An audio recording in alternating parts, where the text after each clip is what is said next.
बच्चन महाराज साहब, बचन 59।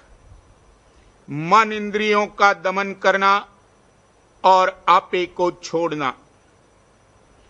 मन इंद्रियों के दमन करने के लिए और मतों में जो युक्तियां हैं, उनका असर बाहर स्थूल अंग पर पड़ता है, अंतर के अंतर असर नहीं होता है।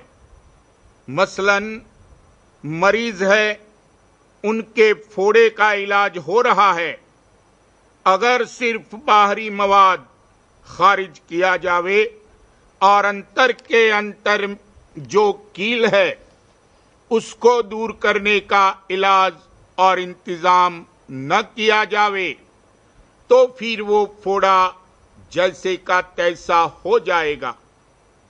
संत मत में विकारों का जो तुख्म है, पहले उसको रफा करने का बंदोबस्त किया जाता है और जो युक्ति बताई जाती है उसका असर अंतर के अंतर होता है, बाहरी खोल पर नहीं होता है। और मतों में मन इंद्रियों का दमन करने के लिए अपना बल पौरुष लगाते हैं, जिससे आपा पुष्ट होता है। और संत मत में अपना बल पौरुष छोड़ना पड़ता है और अपने को निबल और अधीन समझना होता है। इससे अहंकार जो विकारों की जड़ है वो कट जाता है। समर्थ उसके सिर पर दया का हाथ रखता है और वही उसके कर्म काटता है। तब उसको यकीन होता है कि जो कुछ होता है समर्थ राधा स्वामी दयाल की मौज से होता है और वही करता धरता है और अपने को दीनहीन नीच नादान समझता है। तब जो उसकी कार्रवाई है वो आपे की नहीं होती है।